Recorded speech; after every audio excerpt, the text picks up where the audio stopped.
What's up, everybody? I'm here with Micheal Vale. So I kind of wanted to ask you, what got you into fitness? What got me in fitness?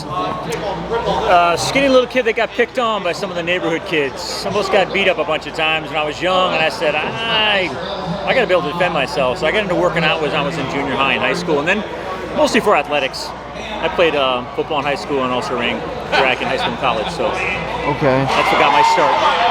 So how do you go from the fitness side, like the personal training, like I'm gonna be careful with this question. Sure, whatever. What made you get into personal training? You know, when I went to college, I was just trying to decide what I wanted to do, and I was kind of in between communications. I like talking to people and trying to decide what route I want to go. I think it's the fact that I like working out and staying in shape, and I just like the idea of being healthy. It made me feel good as a person, gave me a sense of confidence and well-being. And I said to myself, hey, I'm noticing there are physical therapists that do it for a living. I started meeting personal trainers who were training athletes, and I said to myself, I kind of like what they're doing. I did not have a career as an athlete in my future. I ran track in college, but I like the training aspect of it, and I like the idea of staying healthy. So I think that college athletics made me think more about that, and then meeting other people in the industry, in the training industry, made me think, hey, I can do what they're doing. And that's kind of what got my start in doing it as a way of life, and as a living. Having like clients and building like personal relationships. When was there any? You don't gotta say their names. Was there any clients that I would say like were more difficult to work with?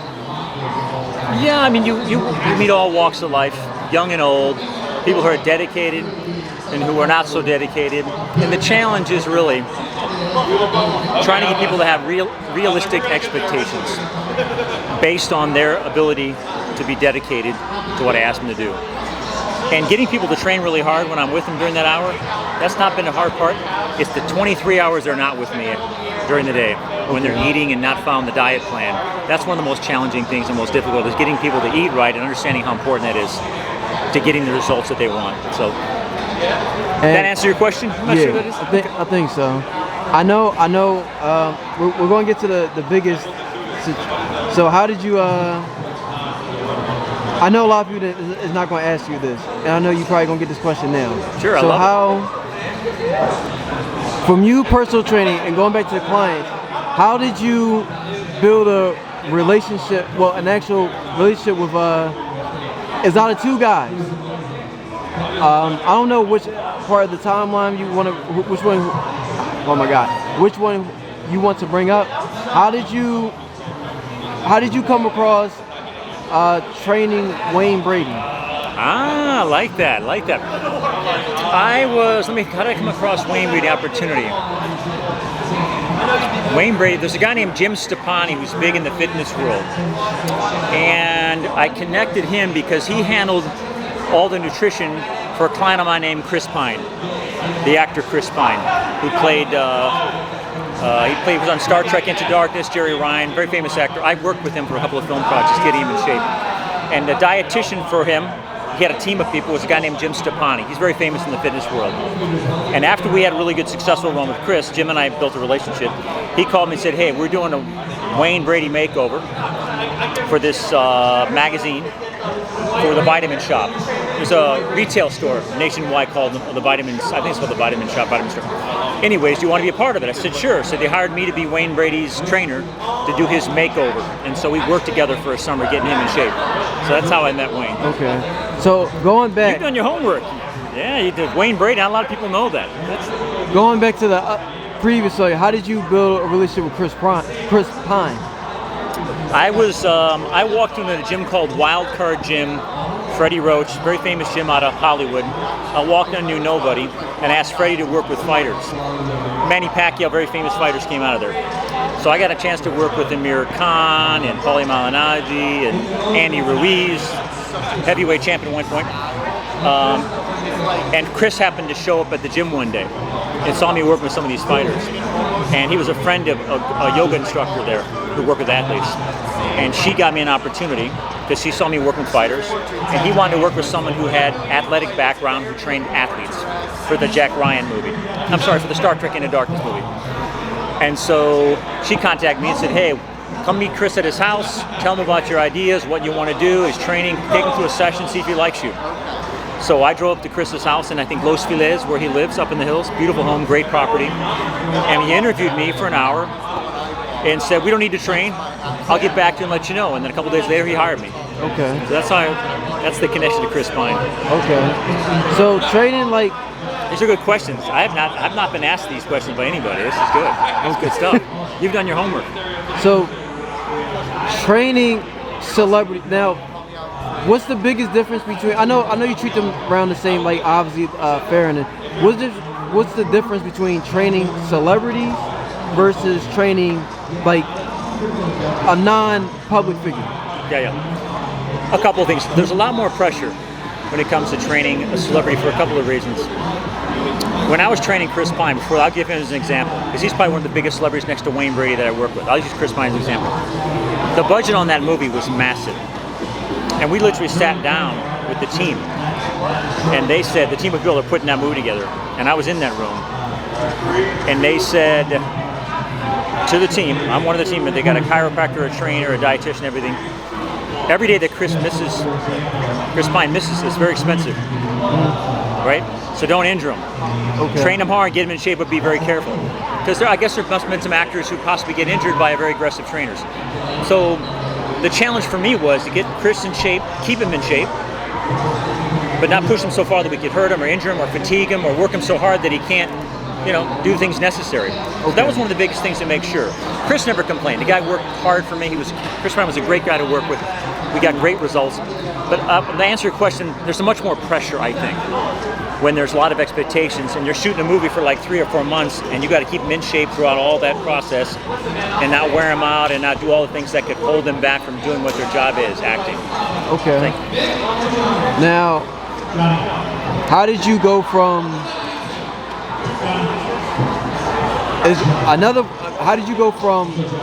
the personal training side to like a ring announcer? I was at an event back in '97, event in Indiana, a boxing show at a casino, big tent next to the casino, hold about 1,000 people. I was with a bunch of buddies, and the ring announcer hadn't showed up yet. And I guess he wasn't going to show up for whatever reason. And one of my friends knew the promoter, and they were talking, and they said, "Hey, you can do it." And they pointed at me. What are you talking about? Back then I could do a really good Michael Buffer. Let's get ready to rumble, that whole thing, right? And so the promoter said, "Want to do the gig for me?" I said, "I'm not an announcer." They said, "I'll give you $500 cash." And I figured, hey, that'll pay for our night. I don't drink and I stuff, all my buddies do. I was a designated driver. I said, fine. So I got in the ring and did it off the cuff. He liked my work and hired me for his gig. So that's kind of how I started. It was kind of a fluky thing. But I loved it. I enjoyed it. It's a lot of fun. I'm a big boxing fan, so. Okay. So when is that by you being a ring announcer, is that the first time you met George St. Pierre? Interesting. The only time, my gosh, and you have never. I had never met George St. Pierre until that day in Abu Dhabi when I did that event. I currently work for UAE Warriors right now. So I fly to Abu Dhabi and do events for them. And George was there as a guest. And so they asked me to interview him. So the first time I ever met George was in the cage at that moment when I went and talked to him and interviewed him. Okay. So now the biggest thing, how did you become the cover character for Call of Duty? Way to the end. A couple of things that happened. First off, if I would have never moved from Chicago to Los Angeles, I would have never got in with the agencies. They gave me opportunities to audition to meet the people from Activision. So the first big step was moving to LA. The next big step was getting with a good agency and a good agent. And I managed to get that with some good relationships I had built. And then from that, I went on many, many auditions. And one of those auditions one day was, agency called me and said, we submitted your stuff online and they like your look and you want to come in for an audition. So my first step was those steps. I went to an audition. They said, look, they'll let you know. A couple days later, hey, they called you back for another one. So I came back for another one. I had to go through 3 auditions to get this gig because they probably went from thousands of guys to 500 guys, any of those things. And it happened pretty quickly because they had already had a guy for the cover and they had shot the cover and last minute they wanted to change it up. So this happened pretty quickly. So it was just basically living in LA with a good agency, getting called for the audition, following up, and just getting lucky and being the right guy at the right time. Luck is a lot to do with being prepared and then having that opportunity come at the same time. Those two things crossing. So Okay. that's kind of how I landed that gig, this gig. You know. And I know going back to fitness now. Sure. How do you keep the relationship with your clients? Like, how do you keep not build trust? Like, how do you keep your clients motivated? Results are the best way to keep people motivated. If they get results, they're going to stay with you. Now, you have to build a rapport with each of your clients. Everybody's different. Most people want to lose body fat, put on some muscle, feel better, have more energy. So if you're reaching your goals, your clients are going to stay around. So first and foremost is goals. Being a good listener, asking the right questions, just letting them talk about what's going on in life. Just be a good listener is the second thing too. Okay. But setting realistic goals, meeting those goals, keeping clients happy, yeah, and being reasonably priced. That always helps too. So. Okay. So, what would be like? You don't gotta say exactly like to the T. What would be like a typical daily routine with a client? A client will come in and typically I'll have them warm up for the first 5 minutes. I used to do the treadmill and just talk to them that way. We talk a little bit about diet, what they've been eating, what their discipline like. Are they getting in their water? Are they stopping 3 hours before they go to bed? I have some rules, tried and true. Most people don't drink enough water. Most people eat too late at night. So some of my early rules are that. So start the day, kind of get a feel of where their energy's at, right? Are they high energy? Cool, I can feed off of that. If they're low energy, I got to encourage them. I got to bring energy to the session, you know? I'm always trying to what kind of energy am I bringing to the room when I'm there, when they come in. I also do some movement-based warm-ups now. I've kind of got away from the treadmill now, and I do this kind of multi-joint functional kind of movement stuff. So I get them warmed up for the first 5 minutes, get the body ready to go, get the mindset ready, and then I'll take them through a circuit. Most people do cardio circuits where we do a couple of weight exercises, we do a cardio exercise, variety of movements, do a little abdominal work, core work, planks, whatever they need. Start over, repeat that, and move on. I try to keep them going for about 35, maybe 40 minutes. So about a 5-10 minute warm up, about 40 minutes of training, and then 10 minutes of cool down and stretching at the end. Okay. So it's kind of a complete package in that hour. So I'm really, I know these are very valid questions. So I know there's some trainers would say, now I could be wrong, I'm going to be careful how I'm going to say this, that there's 3 particular body types. They say there's ectomorph, endo and meso. Yes. I've heard if you're like more like a slimmer guy, a slimmer person.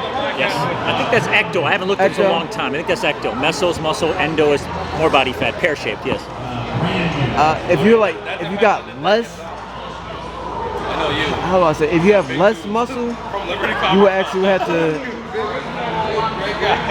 not do more, but it's kind of, I wouldn't want you to do like a whole bunch of cardio. If you come in your most to put on muscle, if you start doing cardio, it's just not the most effective way to put on muscle. Because your body's going to probably burn some of that muscle's energy, and I don't want to do that.